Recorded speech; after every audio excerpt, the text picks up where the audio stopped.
Assalamualaikum warahmatullahi wabarakatuh. Saya Dewi Astri dari Fakultas Tarbiyah Prodi PIAUD dari kampus IAILM Pondok Pesantren Suryalaya. Pada kesempatan hari ini saya akan wawancara berdiskusi mengenai topiknya yakni problematika hak dan kewajiban warga negara pada saat ini.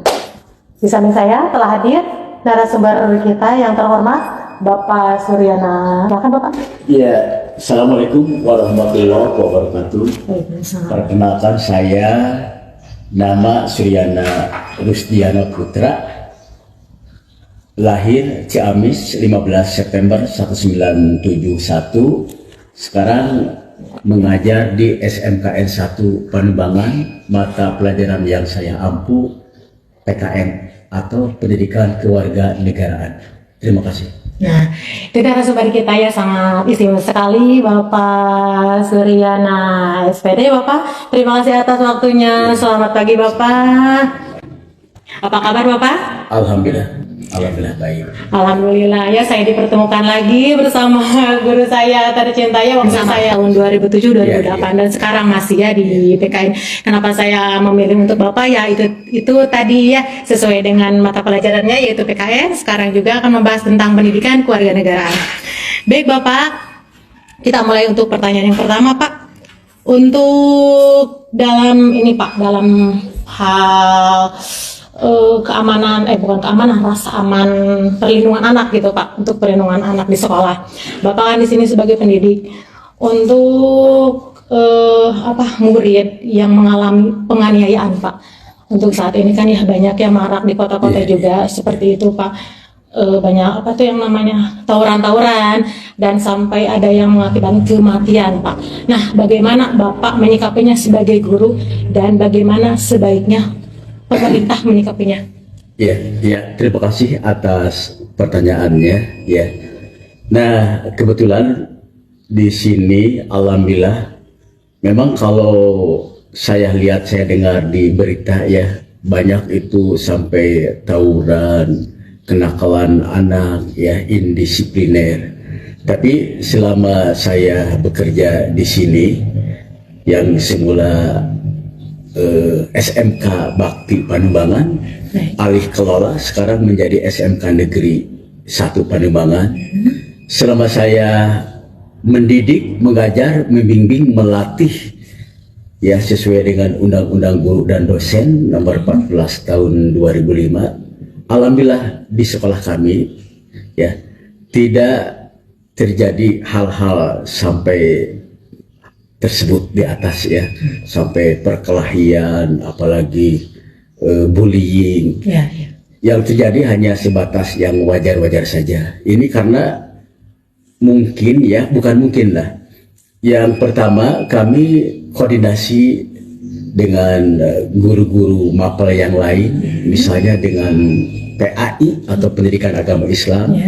Di samping itu juga kami tidak terlepas juga kolaborasi dengan guru BK, sehingga setiap ada kasus yang mulai agak muncul itu secepat kilat kami tangani. Apalagi yang namanya pendidikan kewarganegaraan itu kan yang paling utama itu pendidikan afektif ya, pendidikan sikap.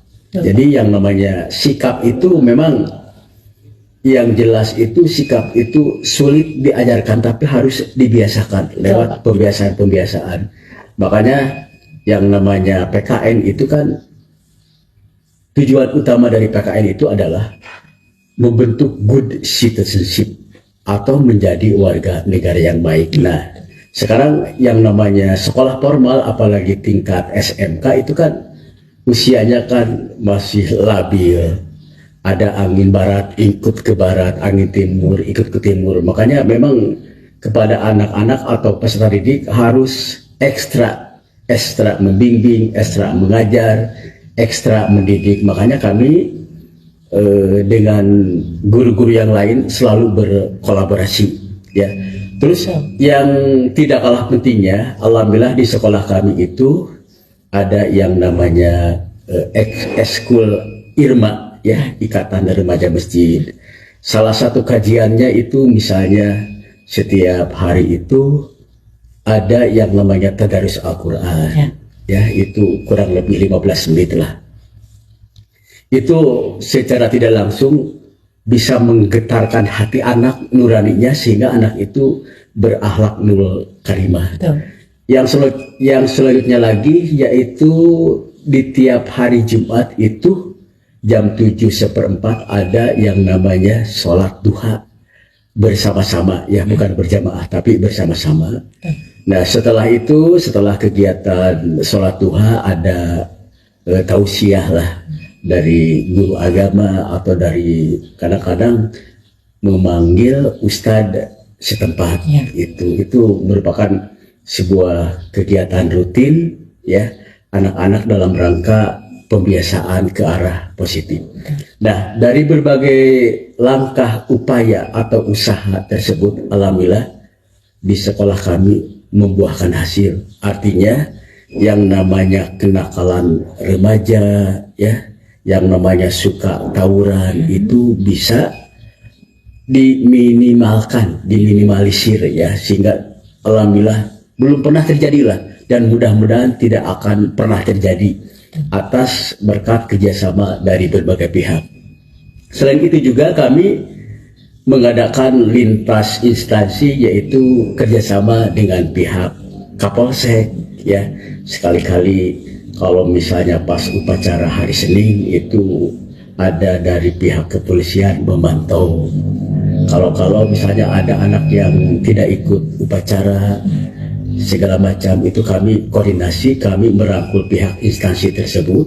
Juga tidak terlepas itu pula kami mengadakan kolaborasi lagi atau kerjasama dengan pihak Koramil ya, yang pihak yang berwenang tentang keamanan. Kami juga mengadakan kerjasama kalau anak kami di luar sepengetahuan kami itu melakukan hal-hal yang melawan hukum atau melanggar peraturan yang berlaku. Nah, yang tidak kalah pentingnya juga kami kerjasama dengan komite, ya komite, di mana komite itu adalah penjelmaan dari bapak ibu atau orang tua siswa. Dan alhamdulillah sampai selama ini, ya mudah-mudahan selamanya kerjasama tetap terjalin dan kondusif. Itu mungkin langkah-langkah ya dalam rangka meminimalisir tentang pelanggaran terhadap peserta didik. Betul Pak, seperti itu. Sangat bagus sekali ya untuk jawabannya. Jadi Pak yang terpenting bukan akademisnya aja mungkin ya. Yang tepat itu karakter siswa itu sendiri seperti itu Bapak. Kalau menurut Bapak bagaimana nih penanganan dari pemerintah harusnya untuk mengenai anak-anak tersebut? Ya sebetulnya ya terima kasih ya atas pertanyaan yang berikutnya lagi. Nah sebetulnya kalau bicara tentang aturan, sebetulnya aturan itu sudah baik lah ya, dilihat dari yuridis formalnya, sosiologisnya itu sudahlah. Cuma yang paling penting bagi kita adalah masalah pelaksanaannya ya, masalah pelaksanaannya, sehingga apabila kerjasama di setiap instansi terutama di bagian-bagian yang berkompeten tentang hal itu sudah kondusif ya, insya Allah tidak akan terjadi kepada yang namanya delik atau melawan hukum, sehingga peraturan secara ini diterapkan tidaklah. Maklum kan yang namanya anak kan masih di bawah umur ya. Kalau dilihat juga di dalam undang-undang hukum pidana ya itu kan tetap kalau seusia SMK itu masih dikatakan itu di bawah umur ya, gitu mungkin. Betul. Terima kasih Bapak. Untuk pertanyaan selanjutnya mungkin untuk yang mengenai ini Pak, penghukuman yang dihukumati Pak, hukuman yang dihukumati Pak seperti itu kan itu mengandung kontroversi ya Pak, sedangkan kan hak asasi di Indonesia itu salah satunya itu ya Pak ya, jadi berhak untuk hidup Pak seperti itu. Tapi kan banyak kasus-kasus yang dihukumnya itu dihukum mati Pak. Nah bagaimana menurut Bapak tanggapannya? Ya kalau saya pribadi ini ya setelah melihat, membaca, mendengar ya yang namanya hukuman mati itu memang ada beberapa negara yang melarang keras tentang hukuman mati ya. Tapi kalau di kita sebetulnya tidak mungkin langsung hukuman mati, tapi ditempuh jalur-jalur hukuman tersebut.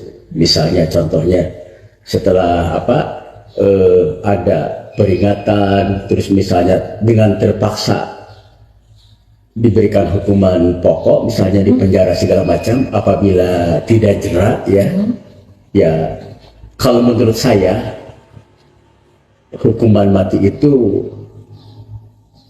dalam kondisi terakhir itu sah-sah saja. Mengapa demikian?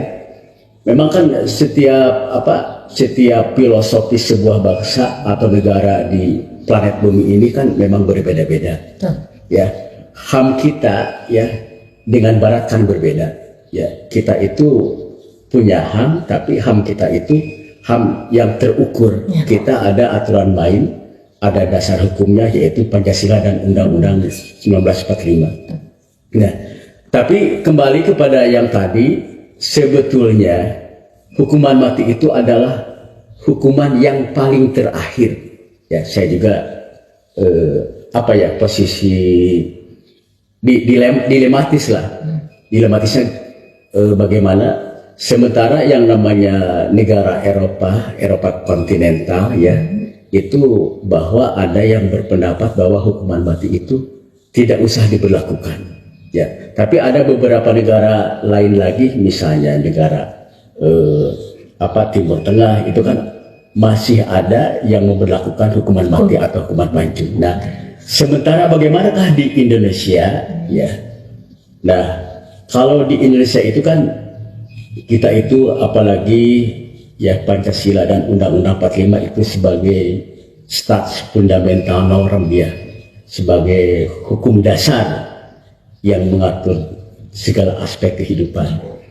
Nah, jadi kalau titik tolaknya dari itu ya, kalau saya kembali secara pribadi, seandainya hukuman mati itu dapat membuat jera seseorang, apa salahnya? Sah-sah. Ya, tapi dengan catatan itu beberapa fase sudah dilewati, sehingga tidak ada hukuman lain lagi yang bisa membuat orang tersebut jera. Ya, jadi tidak sembarang harus hukum mati, tidaklah. Kami juga apalagi adat ketimuran ya, apalagi dalam Pancasila itu ada sila yang kedua, kemanusiaan yang adil dan beradab, itu kan sangat menginginkan nilai kemanusiaan. Tapi kalau orang-orangnya sudah tidak berkemanusiaan, ya mau bagaimana? Ya, itu mungkin. Ya. Bagian Bapak mungkin orang tersebut juga tidak menjalankan kewajibannya sebagai warga negara yang baik, tidak menuntut haknya mungkin seperti itu ya Pak ya. Iya betul. Untuk pertanyaan ketiga Pak, ini tentang penggusuran rumah Pak. Tentang penggusuran rumah ya, itu kan bentuk pelanggaran terhadap hak warga negara Bapak seperti itu. Tanggapan Bapak bagaimana? Kalau masalah penggusuran ya, kalau saya lihat, saya dengar ya, ini sepengetahuan saya, tidak terlepas dari kebodohan saya ya, secara pribadi, sebetulnya kan penggusuran itu tidak langsung dilakukan seketika kan, ya. Ada beberapa tahapan, misalnya diperingatkan dulu, dikasih tenggang waktu sampai 3 bulan, sekian bulan, ada lagi peringatan berikutnya. Nah, apabila ya orang tersebut tidak mengabaikan proses penggusuran, ya itu apa boleh buat. Ya, jadi yang namanya hukum itu memang harus ditegakkan ya. Yang namanya keadilan memang harus ditegakkan, walaupun misalnya secara manusiawi, secara nurani itu bertentangan, tapi kan di kita itu, apalagi kita negara hukum ya, hukum adalah segala-galanya. Setiap segala sesuatu itu pasti tahap demi tahap ya, diikuti aturan yang berlaku. Nah, tidak terlepas juga di dalam elit politik ya, misalnya di dalam pemerintahan negara kita kan presidensial ya, artinya posisi negara kita itu sangat kuat. Presiden itu satu sebagai kepala negara ya, dua sebagai kepala pemerintahan. Akan tetapi kan